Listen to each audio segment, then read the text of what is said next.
India's G20 presidency. Thereafter, I would request my colleague, Finance Minister Nirmala Sitharaman, to speak about the key outcomes from the finance track. The Indian G20 Sherpa, Amitabh Kant, will then similarly speak on the results of the Sherpa track. We would thereafter be very glad to respond to your questions and comments. The message of our presidency, as you are all aware, is that we are one earth, one family, and we share one future. This draws on an age-old belief of Vasudhaiva Kutumbakam.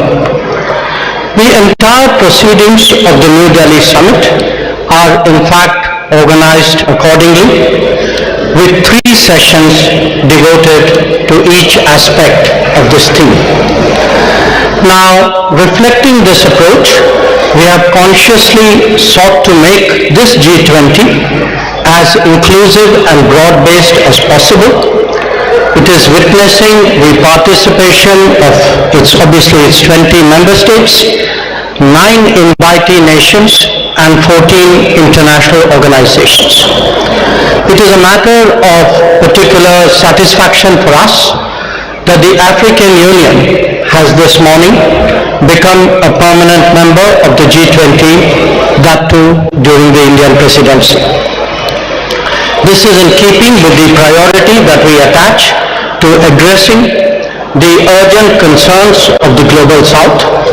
You would recall that at the beginning of our presidency, at Prime Minister Modi's initiative, 125 nations were consulted to express the voice of the Global South.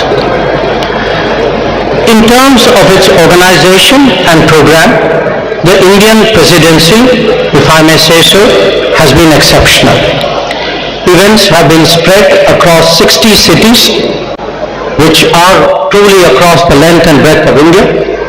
There has been a popular participation and a societal involvement of an extraordinary degree. The interest in G20 proceedings have been particularly strong among our youth. It has been an opportunity to showcase our culture, traditions, and heritage as well. The G20 has contributed to making India world ready and the world India ready.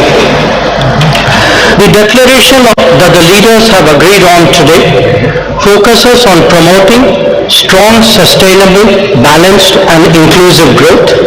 It seeks to accelerate progress on SDGs and has come up with an action plan accordingly. It envisages a green development pact for a sustainable future. It endorses high-level principles on lifestyle for sustainable development, voluntary principles on hydrogen, the Chennai principles for a sustainable and resilient blue economy, and the Deccan principles on food security and nutrition, among others. The transformative and inclusive role of technology has been highlighted with a focus on digital public infrastructure. The Indian presidency's proposal of a One Future Alliance has also been noted. The G20 has reaffirmed the fundamental importance of gender equality and committed to halve the digital gender gap by 2030. Recognizing that the post-pandemic world order must necessarily be different from the world before it, the leaders have also emphasized the need to reinvigorate multilateralism and reform international financial institutions. This is particularly relevant to managing global debt vulnerabilities. So, as you can see, there have been many far-reaching and very consequential policies and decisions that have been agreed upon today. Keeping all that in mind, I would, at this stage, request Finance Minister to highlight the key issues from the finance track. Thank you, Jai Shankarji.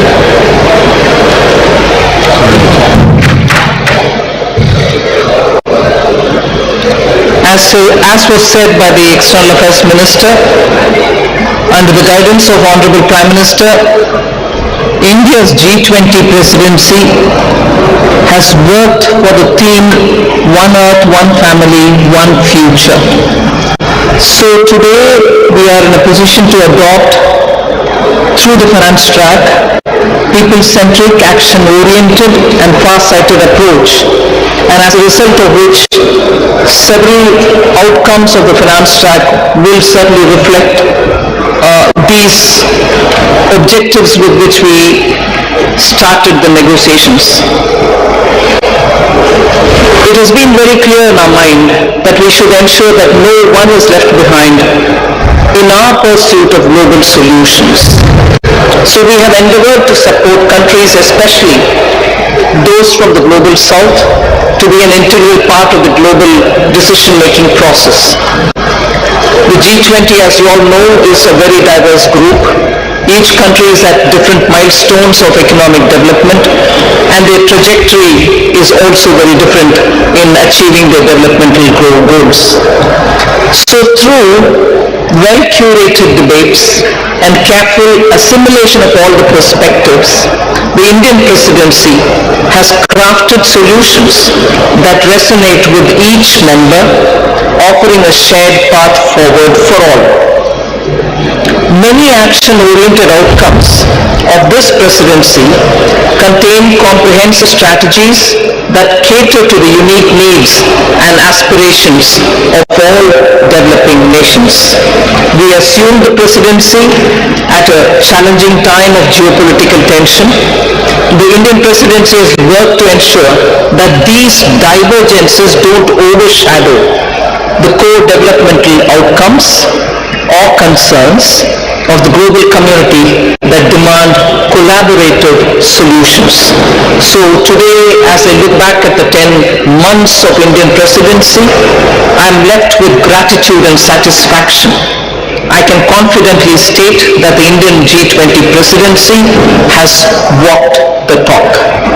Now, let me share with you just some of the key achievements of the Indian presidency, the finance track. First one is the outcomes which are focused on strengthening the MDBs to address shared global challenges of the 21st century. So under this strengthening MDBs, there are 4 key highlights that I'd like to bring to your notice. The first one is agreement on the need for a better, bigger and more effective MDBs. It is so necessary to have better, bigger and more effective MDBs because the developmental demands from all across the globe is so high. These institutions will have to be better and bigger. This is also going to contribute to enhancing representation and voice of developing countries in the decision making. The second under the MDBs, strengthening of MDBs, is the G20 Independent Expert Group on strengthening MDBs, and this was established and it has submitted its volume 1. The first report, their report consists of 2 volumes. The first volume has already been submitted. The report recommends a triple agenda that dovetails with the call for the bigger, better and more effective MDBs. The third point in strengthening MDBs is the agreement to collectively work towards boosting World Bank's financing capacity. Here the options will be explored that will deliver a powerful boost to the IBRD headroom to support low-income and middle-income countries. And the fourth, endorsement for the G20 roadmap for implementation of the recommendations of an independent panel on capital adequacy framework of the MDBs. So the CAF recommendations are focused on enabling MDBs to use their existing resources effectively. The roadmap estimates, this is going to be of interest for the media, the roadmap estimates that implementation of the CAF and the measures thereby will potentially yield additional lending headroom of approximately $200 billion over the next decade. So through these achievements, India has harnessed the opportunity provided by the G20 presidency to effectively articulate and embed the priorities of the global south in the larger global conversation on the MDB reforms. I move to the second, laying the building blocks for a globally coordinated and comprehensive policy and regulatory framework for crypto assets. The global push for clearer policies on crypto assets has gained momentum under the Indian presidency, and a global consensus is emerging on the same. The presidency will support the IMF and the FSB, and FSB is also setting the contours of a regulatory framework for a globally coordinated approach to crypto assets. So the presidency, with the support of IMF and the FSB, is setting these contours. The IMF and FSB synthesis paper, about which I've spoken to the media earlier, including a roadmap. On that, I just want to give my observation. This synthesis paper delves into how the policy and regulatory frameworks developed by the IMF and the FSB alongside the other standard-setting bodies will fit together and interact with each other. This paper is now available in the public domain for all of you all to see. The third one, which I'd like to draw your attention to, is the financial inclusion and productivity gains through digital public infrastructure.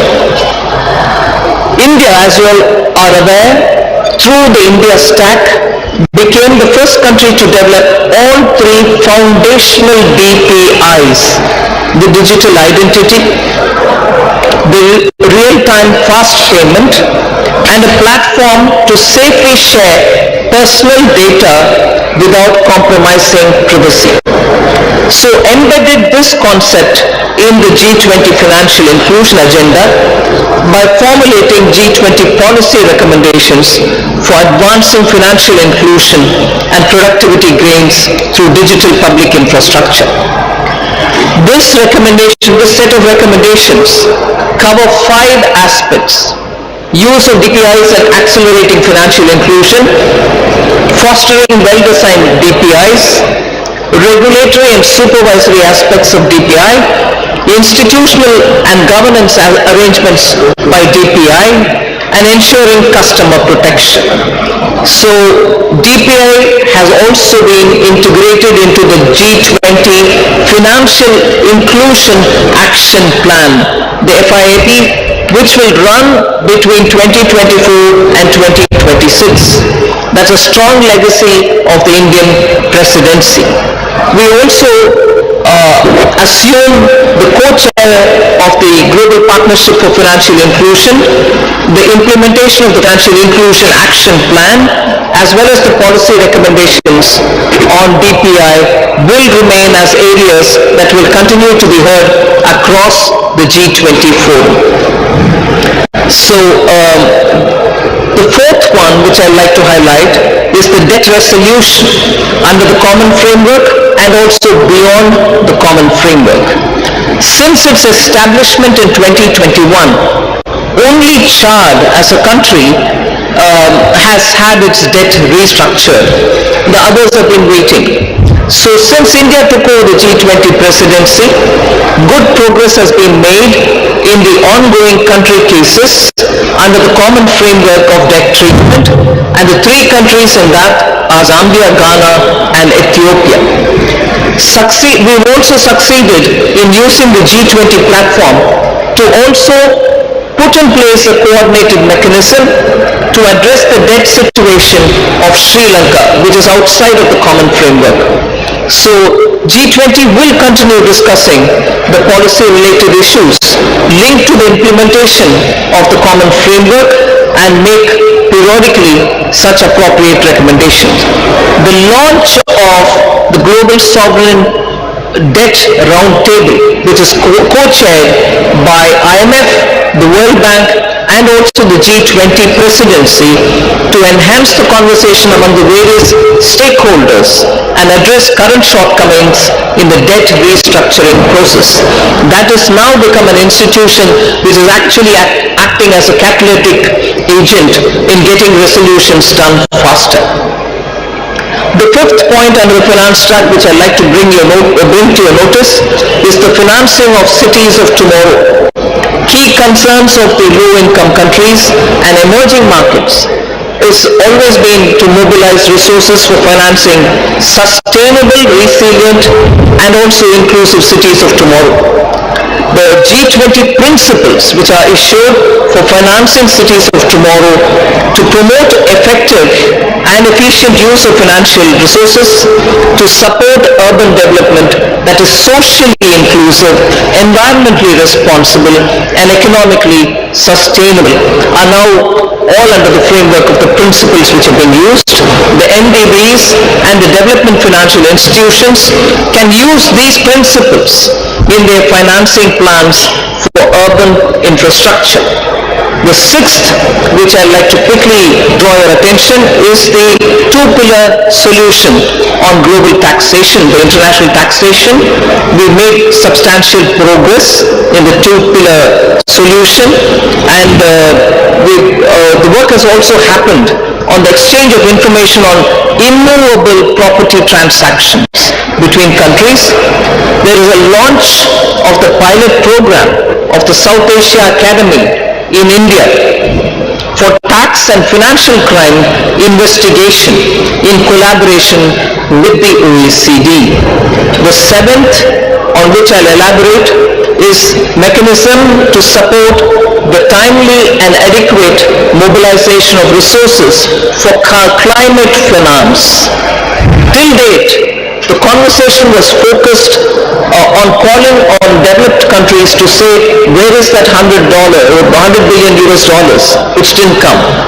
But Indian presidency adopted an action-oriented approach, and the G20 explored mechanisms that can support timely and adequate mobilization of resources for climate finance, facilitating access to multilateral climate funds and enhancing their leverage and ability to mobilize private capital has also been our focus. Special focus again on development, demonstration, deployment of green and low carbon technologies. Now the list of outcomes, I've pointed out 7, just 3 more which I'll not go into the detail, but you can take it as enough is being done on that. I'll also put it out for your consideration. Scaling up sustainable finance for social sectors, health and education. Technical assistance for capacity building. Then global conversation on transition policies, especially to include range of options, both on pricing and non-pricing. And the third one, enhancing finance health collaboration so as to cover many other work streams as well. So I listed out 7, elaborated on them, 3 others which have not elaborated, but on all of them substantial progress and outcomes have been achieved. India has received tremendous support from the G20 members across the table. The outcomes of the Indian presidency are a testimony to India's commitment to multilateralism and for international cooperation. We assure the upcoming Brazilian presidency of our strong support and to continue the momentum on key issues of global importance. I now hand over back to Minister Jaishankar. Thank you, Nirmala ji. May I now request G20 Sherpa Amitabh Kant to bring out the major outcomes from the Sherpa track. Thank you, Minister.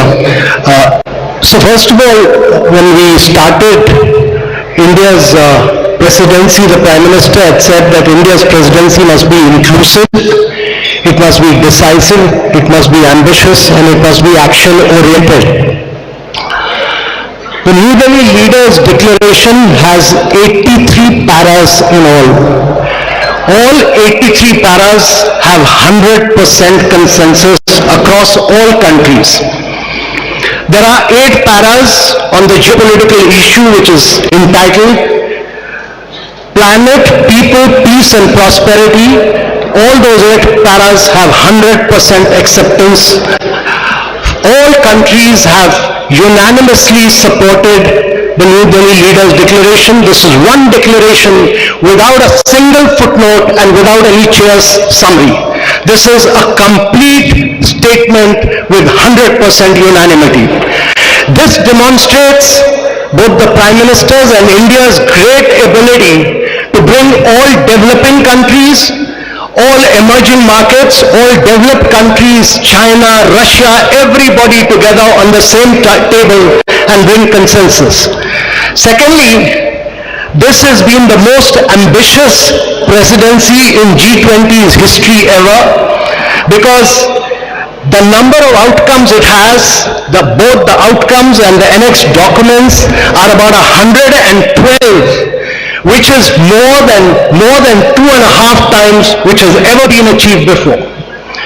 Thirdly, this presidency, if you go through the New Delhi Leaders Declaration, it has a huge India narrative, it has a huge India footprint, whether you look at the Deccan high-level principles on food security, whether you look at the Chennai high-level principles for blue ocean economy, whether you look at the Goa roadmap for tourism, whether you look at the Gandhinagar implementation roadmap for land restoration or Jaipur call for enhanced MSMEs, all this will leave a huge footprint of India in G20.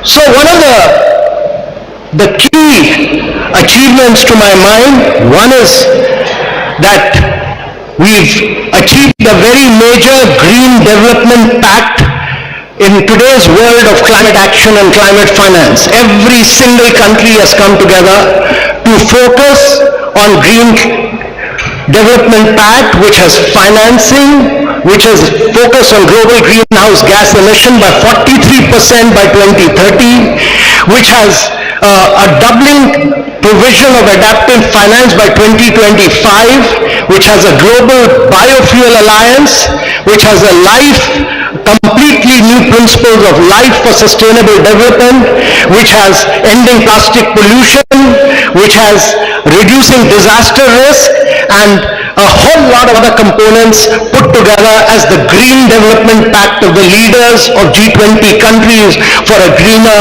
world of tomorrow. Secondly, there is a huge focus on accelerating progress on sustainable development goals, because the COVID had hit a vast segment of our population. There's a G20 action plan to accelerate progress on SDGs. There is a huge focus on education, health, nutrition. There's a huge focus on creative industries like culture as a transformation for SDGs, and there is a huge focus on inclusive and resilient growth in this entire things, most of which the finance minister has spoken about, so I'm not talking. But I think one of the biggest achievements of this New Delhi Leaders Declaration is what we've achieved on women-led development, with a massive focus on women empowerment and gender equality. And this focuses on reducing labor force participation gap, bridging the gender digital divide. There's a huge focus on gender inclusive climate action. There's a completely big focus on women's food security, nutrition and well-being. And we've created a new working group on empowerment of women, which Brazil will carry forward. There's the next key world. The G20 leaders are focused on artificial intelligence. They are focused on cyber security. Also, I would say that one of the key aspects of this presidency has been its focus on developing and emerging markets. No document of G20 has had such an immense focus on developing and emerging markets and the voice of the global south, as this particular document has. This is a document of the global south. This is a document of the developing countries which came together and spelled out their priorities. And India has been the spokesperson of all the global south and spelled out their priorities in this document. This document also condemns terrorism. It denies terrorist groups safe haven and freedom of operation and many other things. But let me assure you that for the planet, there are several new initiatives on climate and health, and this has been an inclusive G20. This has been a very a G20 where the leaders give a direction to global agendas, and this has laid the foundation for very bold action. But more than anything else, it has amplified the voice of global south. It has also demonstrated that India has a huge capacity of bringing the world together and leading the world in developmental and geopolitical issues as well. So thank you very much, ladies and gentlemen. Thank you, Amitabh. Following up on my colleagues, let me add a few more remarks. While noting that the G20 is not the platform to resolve geopolitical and security issues, the leaders recognized that they can have significant consequences for the global economy. In particular, they dwelt on the ongoing war in Ukraine and the impact it has had, especially on developing and least developing nations still recovering from the pandemic and economic disruption. The three F's, food, fuel, and fertilizers, were issues of special concern. Another subject that was addressed by them, as the Sherpa noted, was countering terrorism and money laundering. The leaders condemned terrorism in all its forms and manifestations and recognized that it constitutes one of the more serious threats to international peace and security. So, in conclusion, as you can all see, all G20 member states have come to New Delhi with a strong sense of responsibility about addressing the most pressing global challenges. Speaking for India, we are clear that no one left behind, as the finance minister highlighted. No one left behind is as much a foreign policy goal as it is a domestic one. Indeed, it should be a global one. Obviously, there are differing viewpoints and interests at play in regard to the various issues under discussion. However, we have been able to find common ground on all of them.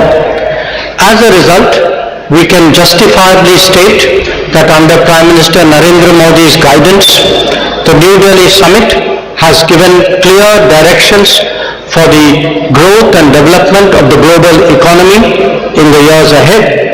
We would be glad to respond to your queries. Thank you. Thank you very much, sir. Before I open the floor for questions, let me just mention that the document in question, the New Delhi Declaration, has been uploaded on the website for Arabic, and please have a look at it. Let me open now the floor. I see gentleman at the back. Yeah, right there at the back on the left.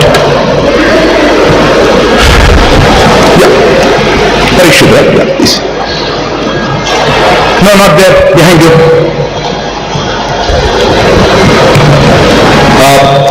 One question to, please introduce yourself and the organization. I'm Parikshit Luthra from CNBC TV 18.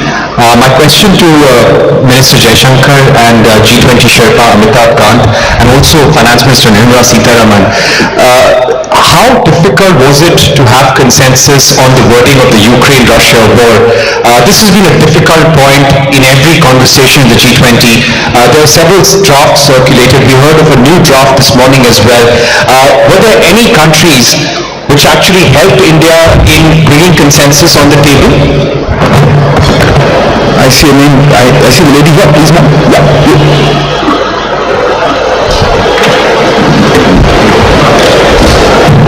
Ma'am, good afternoon. My name name is Ruchi Bhatia from Bloomberg News. The Ukraine paragraphs also mention about the work that Turkey did with respect to getting some sort of a consensus on the issue of the Black Sea grain deal as well. Where are things with respect to that, and can we expect any movement on that critical issue anytime soon, because it does concern several nations across the globe? Thank you. So hand there, the young one, yeah, right at the back, on the left. Microphone, please. Yeah, so this is Manas Pratim Priyan from Press Trust of India, PTI. In one of the paragraphs referring to the Ukraine conflict, it is mentioned that there were different views and assessment of the situation.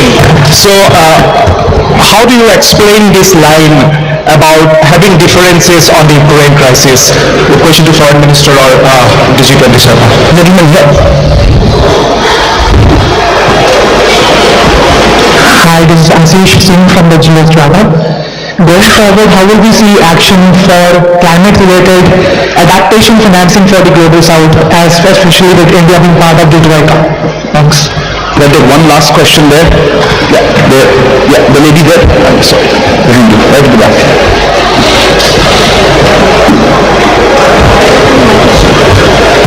Okay. Hi, I'm Hamna from Root. I wanted to know, does India see itself as the leader of the Global South, and how did it assume this role? Because there's been a lot of conversation about bringing the Global South together. So, yeah. So, man, I didn't get the last one. Last one, how does India see itself as leader of the Where is this lady? I'll just go with the start then answer.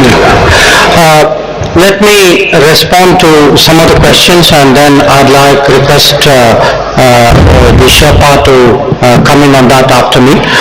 How difficult was it to forge consensus on the Ukraine issue? This, as we have pointed out, is a declaration of 83 paragraphs. It has a lot of content. There are a lot of subjects which have been covered, some of which we have spoken about.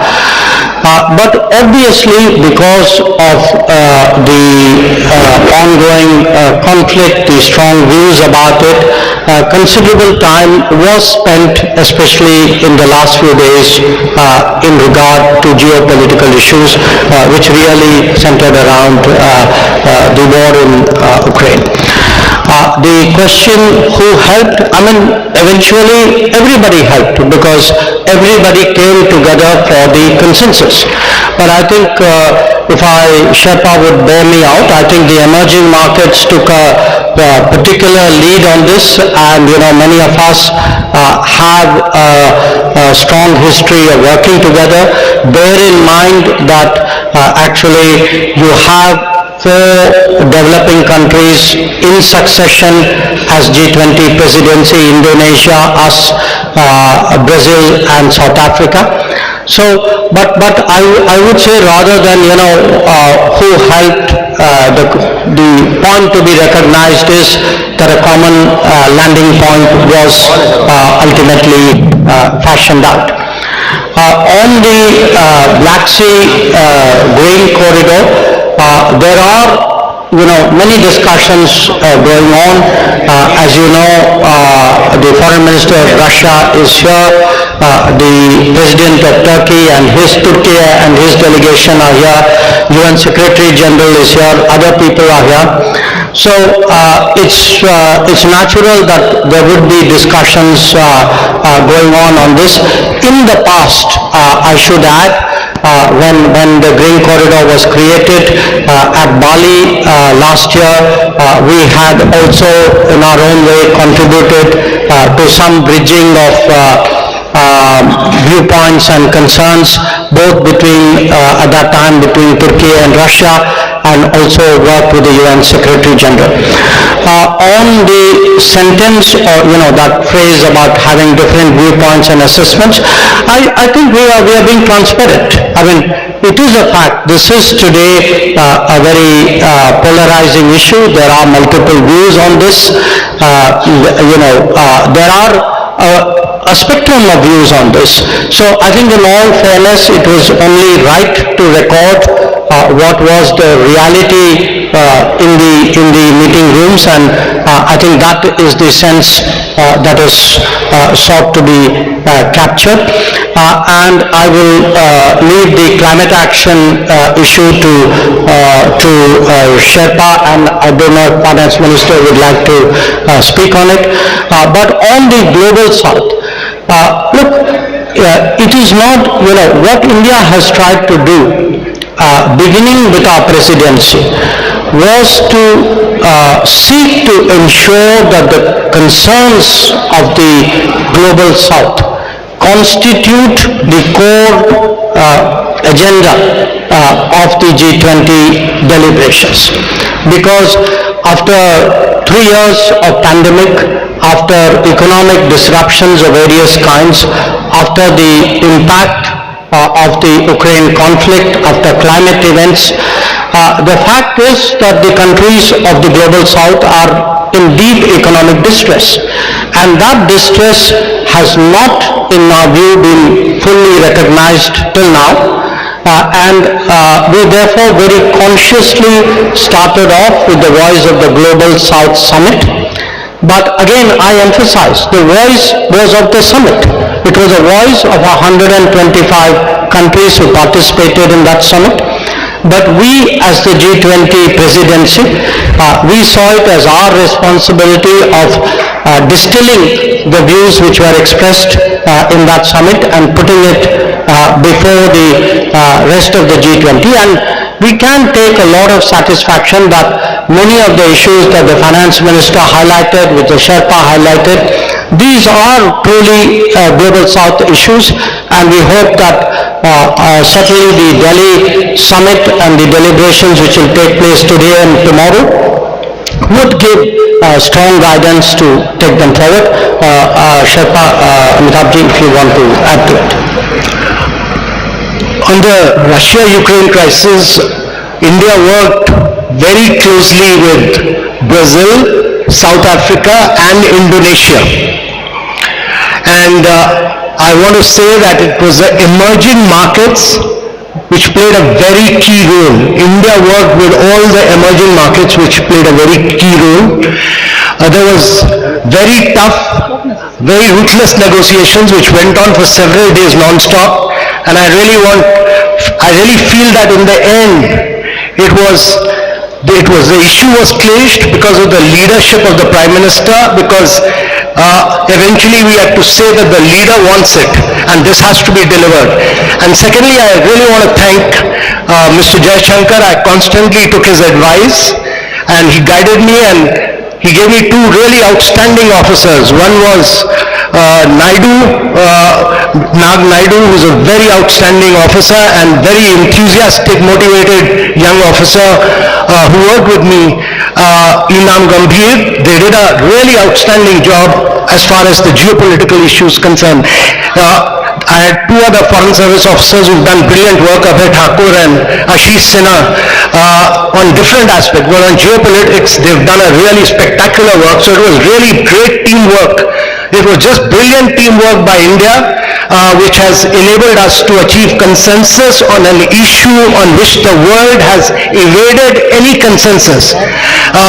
Even the Bali document which we talk about, actually we could not move forward with it because we could not arrive consensus in it for the first meeting.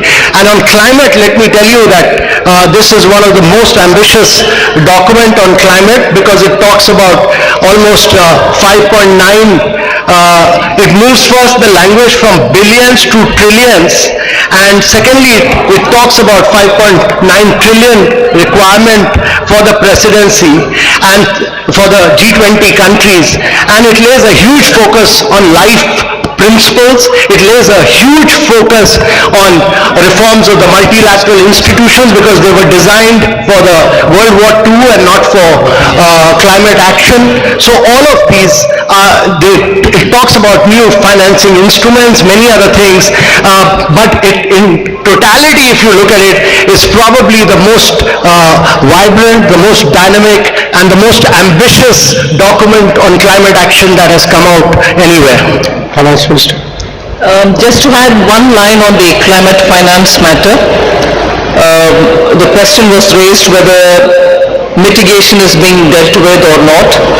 It deals with mitigation, all right, but it also looks at adaptation and resilience. I think now the debate on climate finance is also moving much more into resilience, whether it is infrastructure or planning for it or funding. Resilience takes precedence. That is one. And second, country-specific solutions are now going to be possible. It's not going to be one size fits all. The problem of each country, particularly on climate, is so different from one another. So this Delhi Declaration and also the discussions which were held during India Presidency has focused on that. And thirdly, pricing and non-pricing tools are also now available for countries to adopt. It is not just going to be price it if it is carbon intensive and forget the others. Countries do demand pricing as one of the tools, but non-pricing solutions are also going to be a lot more friendlier to countries with different carbon emission levels. Thank you. Thank you. I'll open the lady here. Yeah, please.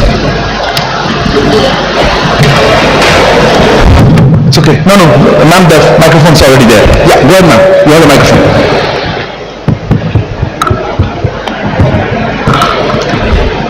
Hello? Yeah. Good evening to the panel. This is Priyashmita. I'm from Informist Media. My question is directed to ma'am. That is, now that there is a global acceptance of the fact, or at least a G20 acceptance of the fact regarding food and energy security, what is the immediate ramification on inflation and growth forecast both domestically and globally that you see? Thank you. Well, globally, I think it will have... We can take the question. Yeah, gentleman there. Yeah. The gentleman there who put his hand up. If you could give the microphone to him. Yeah, thank you. No, not him. I'll come to you, sir. I'll come to you in a minute. Person in front of you. Hold on there at the back. Yes, sir, you go ahead. You have the floor. Yeah, go on. No, not you, sir. Okay, since you have the microphone, go ahead. I know this time. Go ahead.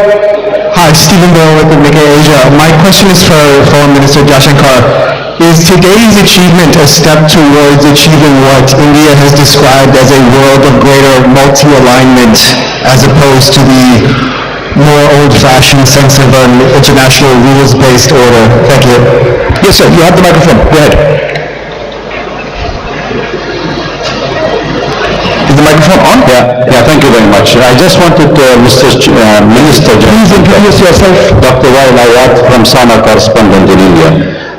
Mr. Jaishankar, Honorable Minister, when you talked of the counter-terrorism measure, how serious was the numbers of the G20 and fighting terrorism together? Thank you.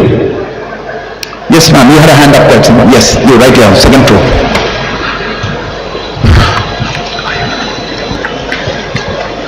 Samira Hussain with BBC News.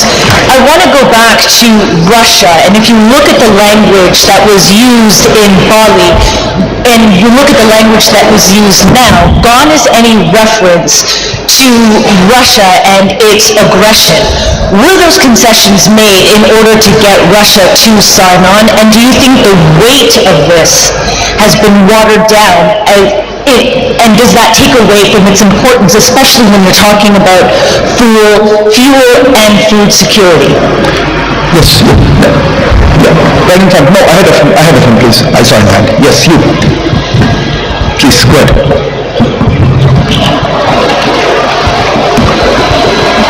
Hello? Yeah, sir, Rishikesh from the Press Trust of India. Everyone must surprised by this outcome. मेरा सवाल है कि PM Modi का जो personal bonding है president Biden and Russian president Putin के साथ, उसका कितना बड़ा योगदान था इस डिक्लेरेशन को ला पाने में, and what role had China played in bringing this? एक क्वेश्चन था, दूसरा देखिए. Take another one, just one more. There is a gentleman there. Yeah, sitting there. Yeah, behind you. Yeah.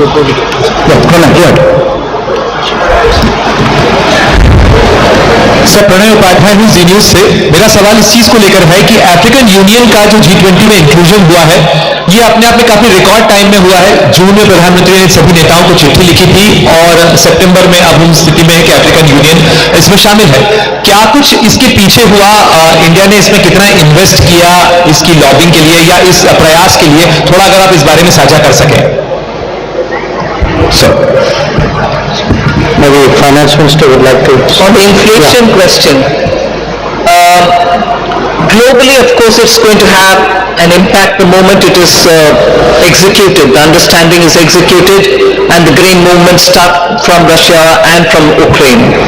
So, particularly countries which have been hard pressed, which have originally and for a very long time depended on grains coming from these two countries, are now waiting to have that back again. As a result, I think it will cool off inflation, particularly in food grains. Domestically, we've had very little grains coming in. Except for edible oil, particularly sunflower oil, our imports have not been so much dependent on these countries. There are times when we brought in extra edible oil, and therefore to that extent, yes, it will certainly have an impact on domestic inflation as well. But largely, India's domestic inflation is affected by vagaries of the monsoon or supply side problems. Global impact is not as much as countries which are outside dependent on grains coming completely for their consumption from outside. If I could respond to the question whether... Just asking you to come. This is Nathan from